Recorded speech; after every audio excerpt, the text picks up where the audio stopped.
আসসালামু আলাইকুম। সবাইকে সালাম ও শুভেচ্ছা যে যেখান থেকে দেখছেন।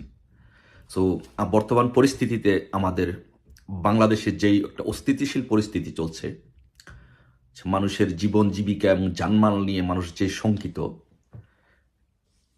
কেন এগুলো হচ্ছে? কেন বাংলাদেশ অস্থিতিশীল হচ্ছে? কেন বাংলাদেশের ল অ্যান্ড অর্ডার সিচুয়েশন অবনতি হচ্ছে? মানুষ কেন আজকে আতঙ্কিত? এর কারণগুলো কি? আসুন আমরা এগুলো দেখি, এই কারণগুলো কি। আপনারা হয়তো অনেকেই বুঝেন, তারপরে আসুন যে ডক্টর ইনুস এবং যুক্তরাষ্ট্র, বেসিক্যালি যুক্তরাষ্ট্র ডক্টর ইনুসকে দিয়ে বাংলাদেশে কি করাতে চাচ্ছে এবং কীরকম অস্থিতিশীল পরিস্থিতি সৃষ্টি করলে যুক্তরাষ্ট্র বাংলাদেশে আসতে পারবে এবং তাদের একটি মিলিটারি বেস তৈরি করতে পারবে। সো আপনারা যারা শঙ্কিত যে বাংলাদেশে কেন অস্থিতিশীল হচ্ছে, এটা আসলে যুক্তরাষ্ট্রের ডক্টর ইউনূসকে দিয়ে একটি প্রি প্ল্যান পরিকল্পনা। সো এই অস্থিতিশীল এখানেই শেষ না, এখানেই শেষ না। বাংলাদেশ একটি আফগানিস্তানের চেয়েও একটি ভয়াবহ দেশ হিসাবে পরিণত হবে। কিভাবে ওরা এগুলো বাস্তবায়ন করবে, আসুন এগুলো নিয়ে আমরা আলোচনা করি। আর আমরা যদি সতর্ক হয়ে আমাদেরকে রক্ষা করতে না পারি, তাহলে আমাদের এই অবস্থার জন্য আমরা নিজেরাই দায়ী থাকব। আমরা আমাদেরকে রক্ষা করতে পারবো না। আসুন দেখি কি এই বাংলাদেশে যুক্তরাষ্ট্রের মিলিটারি বেস তৈরি করার জন্য, বাংলাদেশে আসার জন্য ওরা কি গ্রাউন্ড ওয়ার্ক করবে ডক্টর ইউনূসকে দিয়ে, বাংলাদেশে কি অস্থিতিশীল পরিস্থিতি তৈরি করবে এবং কোন কোন বিষয়গুলোর উপরে ওরা টাচ করবে। আসো দেখি। প্রথমত আমরা যদি দেখি যে ইউনূসের প্ল্যান হচ্ছে যে বাংলাদেশের গার্মেন্টস খাতটাকে একেবারে ধ্বংস করে দেওয়া হবে। বাংলাদেশে গার্মেন্টসে অস্থিতিশীল পরিস্থিতি সৃষ্টি করা হবে, প্রচুর মানুষ বেকার হয়ে যাবে এবং গার্মেন্টসগুলো একেবারে প্রায় ধ্বংসের দ্বার প্রান্তে চলে যাবে। তারপরে আসুন সেকেন্ড অপশন, যে বাংলাদেশে যে হিন্দুদেরকে নিয়ে বা এখন যে পাহাড়িদের উপরে যে হামলা হচ্ছে, ভাঙচুর হচ্ছে, পাহাড়িদের সাথে যে আপনার হাঙ্গা দাঙ্গামা হচ্ছে, এইগুলো আরও বৃদ্ধি পাবে। এগুলো সব বাংলাদেশের সব জায়গায় ছড়িয়ে পড়বে। হিন্দুদের উপরে চরম অত্যাচার করা হবে, নির্যাতন করা হবে, কিছু হিন্দুদেরকে হত্যা করা হবে এবং খ্রিস্টানদেরকে হত্যা করা হবে এবং আপনার বাংলাদেশে বিভিন্ন জাতিগোষ্ঠীর উপর তাদের সাথে হাঙ্গা দাঙ্গামা হবে। ঠিক আছে, এইগুলো করা হবে। তারপর হচ্ছে বাংলাদেশে আপনার যেটা করা হবে যে উগ্র মৌলবাদ, তাদেরকে পেট্রোনাইজ করা হবে, তাদেরকে সামনে আনা হবে। যেমন মামুনুল হক বা এরকম যারা আছেন ধর্মীয় রাজনীতির সংগঠনগুলো, জামাত, তাদেরকে সামনে আনা হবে, পেট্রোনাইজ করা হবে। আচ্ছা, আপনারা এখানে ছোট্ট করে বড় ইতিহাস বলতে গেলে সময় লাগবে। যে আপনারা যদি জানেন যে আফগানিস্তানে যে তালেবানের জন্ম হয়েছিল, এই তালেবানকে কারা টাকা দিয়ে এবং অস্ত্র দিয়ে তালেবানের উত্থান ঘটিয়েছিল আফগানিস্তানে, এটা আপনারা সবাই জানেন, এটা যুক্তরাষ্ট্র করেছিল। সো একইভাবে বাংলাদেশের ধর্মীয় সংগঠনগুলোকে একদম ক্ষমতার কাছাকাছি নিয়ে আসা হবে। সেটা জামাত হতে পারে, হেফাজত হতে পারে বা মামুনুলরা হতে পারে, যে কেউ হতে পারে। তাদেরকে অস্ত্র এবং টাকা দিয়ে বাংলাদেশে যে ধর্মীয় উগ্র মৌলবাদের যে বিষ বাষ্পটা, সেটাকে একদম স্ফুলিঙ্গের মতো করে দেওয়া হবে, যাতে পরিস্থিতি বাংলাদেশের আরও অবনতি থেকে অবনতি হয়। তারপরে এখন যে পাহাড়িদের সাথে ঝামেলাগুলো হচ্ছে, এখানে আপনার আরও বড় আকারে ঝামেলা হবে। সারা বিশ্বের যেন নজর কাটে এরকম ধরনের কাজকর্ম করা হবে। হয়তো এরকম হইতে পারে কয়েক শত মানুষ আগুন দিয়ে জ্বালিয়ে পুড়িয়ে দেওয়া হইতে পারে, ঘরবাড়ি পুড়িয়ে দেওয়া হইতে পারে। এই প্ল্যানের অংশের মধ্যে এগুলোও হতে পারে। তারপর আপনারা যদি সাম্প্রতিককালে দেখেছেন এবং আপনারা অবাক হবেন যে বাংলাদেশে যে শীর্ষ সন্ত্রাসী ছিল, তাদেরকে জেলগুলোতে কোনো জামিন ছাড়া, তাদেরকে কোনো নিয়ম কানুন ফর্মালিটি ছাড়া তাদেরকে গণহারে ছেড়ে দেওয়া হয়েছে। একদম আমি নাম বললে অসংখ্য নাম বলতে হবে, শীর্ষ সন্ত্রাসীদেরকে ছেড়ে দেওয়া হয়েছে। 65 জন একদম শীর্ষ সন্ত্রাসী, যাদের যাবজ্জীবন কারাদণ্ডপ্রাপ্ত ছিল, ফাঁসির আসামি ছিল, তাদেরকে ছেড়ে দেওয়া হয়েছে। এর উদ্দেশ্য কি? এর উদ্দেশ্য হচ্ছে বাংলাদেশে ল অ্যান্ড অর্ডার সিচুয়েশনকে ডিটোরিয়েট করার জন্য, খারাপ করার জন্য, এবং তাদেরকে দিয়ে সন্ত্রাসী কার্যকলাপ করানোর জন্য, যাতে বাংলাদেশের অবস্থা, ল অ্যান্ড অর্ডার সিচুয়েশন যাতে একেবারে নাজুক পর্যায়ে চলে যায়। তারপরে আরেক গেম খেলা হবে আপনার রোহিঙ্গাদের নিয়ে। রোহিঙ্গাদের হাতে অস্ত্র তুলে দেওয়া হবে, রোহিঙ্গাদেরকে আর্থিকভাবে পেট্রোনাইজ করা হবে, রোহিঙ্গাদের সাথে তাদেরকে অস্ত্র দিয়ে বাঙালিদের সাথে তাদের একটা কনফ্রন্টেশন করানো হবে, যুদ্ধ বাঁধানো হবে, দাঙ্গামা করানো হবে। এখান থেকে দুটি ফায়দা লুটার চেষ্টা করবে doctor Yunus America. Number one, যে আন্তর্জাতিক নজর এখানে আসবে যে রোহিঙ্গাদের, ধরেন আপনার এরকম হবে যে রোহিঙ্গা এবং বাঙালিদের মধ্যে বিশাল আকার একটা যুদ্ধ হচ্ছে, মারামারি হচ্ছে।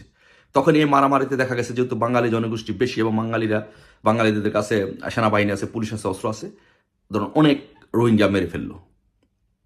তো মারার পরে যেটা হবে যে সেটা হবে আন্তর্জাতিক একটা নজর আসবে যে বাংলাদেশ মানবাধিকার লঙ্ঘন করছে। সো আমেরিকা দেখেন, টেকনিক দেখেন, আমেরিকা আস্তে করে এই মানবাধিকার প্রতিষ্ঠা করার জন্য চলে আসবে। দেখেন ডক্টর ইউনূস এবং আমেরিকা এবং ইসরায়েলের মাথার মধ্যে বুদ্ধিটা কি দেখেন আপনারা।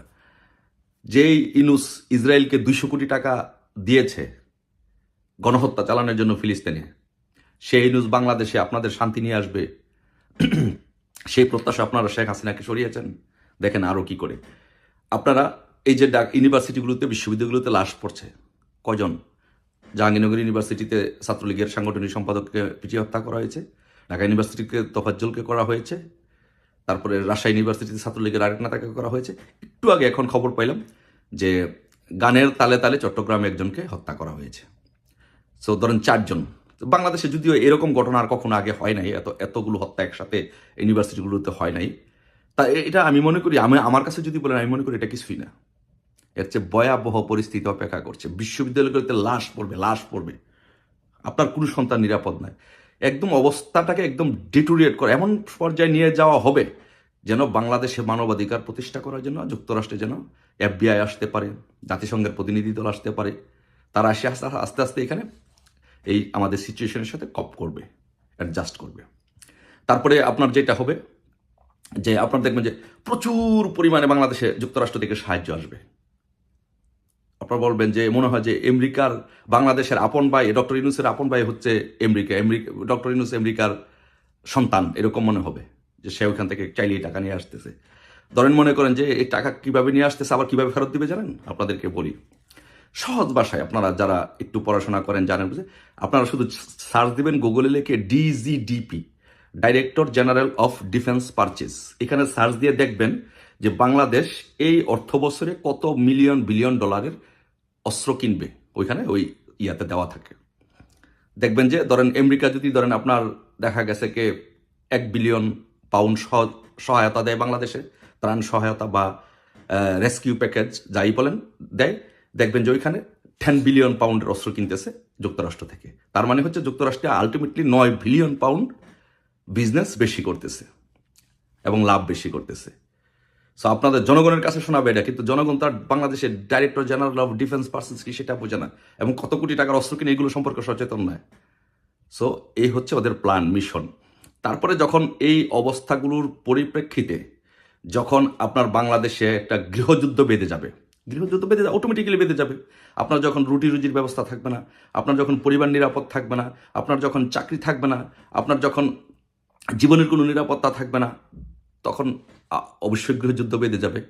তখন এই গৃহযুদ্ধে বেঁধে গেলে অটোমেটিক্যালি এই যুক্তরাষ্ট্রই গৃহযুদ্ধ বাদ দিয়ে বাংলাদেশে মানবাধিকার প্রতিষ্ঠা করার জন্য তারা এখানে আসবে। তারপরে এইগুলো করার পরে আরো দুইটা গেম খেলবে। তাদের তো প্ল্যান ABCD এরকম বহু প্ল্যান থাকে। তো সেই প্ল্যানের মধ্যে অন্যতম প্ল্যান হচ্ছে যে বাংলাদেশে যখন উগ্রবাদী ধর্মীয় গোষ্ঠীগুলো যখন একদম মাথা চারা দিয়ে উঠবে, তাদের কাছে যখন ক্ষমতা চলে যাবে, টাকা চলে যাবে, তখন তাদের বিরুদ্ধে ইন্ডিয়ার বিরুদ্ধে একটা সেন্টিমেন্ট ধারণ করানো হবে। ধারণ করার ফলে হয়তো ইন্ডিয়ার সাথে একটা যুদ্ধ পরিস্থিতি সৃষ্টি করতে পারে বা একটা যুদ্ধ হতেও পারে। তখন ওই যুদ্ধ হলে তখন বাংলাদেশকে সহায়তা করার জন্য যুক্তরাষ্ট্র এখানে একটি আমাদের যেই সেন্ট মার্টিন সেখানে একটি মিলিটারি বেস তৈরি করতে পারে। তখন বাংলাদেশিরা বলবে যে যুক্তরাষ্ট্র আমাদেরকে সহযোগিতা করতেছে, হাততালি দিয়ে নিয়ে আসবে মিলিটারি বেস তৈরি করার জন্য। কিন্তু এই মিলিটারি বেস কিসের জন্য করতে চায়, কেন করতে চায়, সেটা বাংলাদেশের লাখে একজন মানুষের বোঝার ক্ষমতাই আছে। তারপরে যদি এটা হচ্ছে একটা প্ল্যান, আবার অন্য আরেকটা প্ল্যান হইতে পারে এইভাবে যে আপনার রোহিঙ্গাদের সাথে বাঙালিদের বাংলাদেশিদের যুদ্ধ হবে। প্রচণ্ড পরিমাণ যুদ্ধ হবে। সো তখন টেকনিক্যালি ডক্টর ইউনূসের সাথে পরামর্শ করে রোহিঙ্গাদের পক্ষ হয়ে রোহিঙ্গাদের মানবাধিকার প্রতিষ্ঠা করার জন্য হয়তো ওইখানে তারা আসতে পারে, এসে একটা মিলিটারি বেস তৈরি করতে পারে, তাদেরকে পার্মানেন্ট সাপোর্ট এবং শেল্টার দেওয়ার জন্য, আর্থিকভাবে সহযোগিতা করার জন্য। সো এ হচ্ছে তাদের প্ল্যান।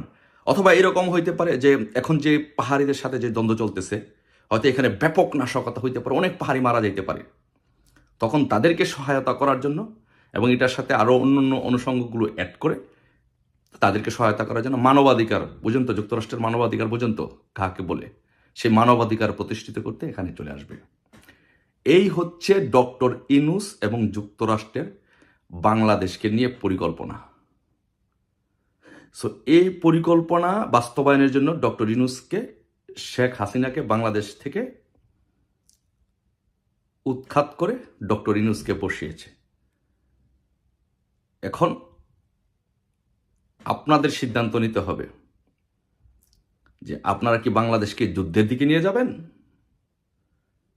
আপনারা কি বাংলাদেশকে গৃহযুদ্ধের দিকে নিয়ে যাবেন, আপনারা কি বাংলাদেশের মানুষের মধ্যে একটি দুর্ভিক্ষ তৈরি করবেন, না বাংলাদেশকে আবারও আমরা আগের বাংলাদেশে ফিরিয়ে নিয়ে যাব, একটি উন্নয়নশীল, উন্নত, সমৃদ্ধশালী বাংলাদেশের দিকে নিয়ে যাব। সিদ্ধান্ত আপনার। আপনি বাংলাদেশি, আপনি বাঙালি, আপনার সে অধিকার আছে। এই যে আপনি সিদ্ধান্ত নিয়েছেন, শেখ হাসিনাকে সরিয়ে দিয়েছেন, এর বিনিময়ে কি পেয়েছেন? শুধু ৪৫ দিনে এই ডক্টর ইউনূস সরকার যা করেছে, যে অন্যায়, অপরাধ, খুন, ধ্বংস, হত্যা বাংলাদেশে করেছে, আওয়ামী লীগের ১৫ বছরেও বাংলাদেশে এগুলো হয় নাই।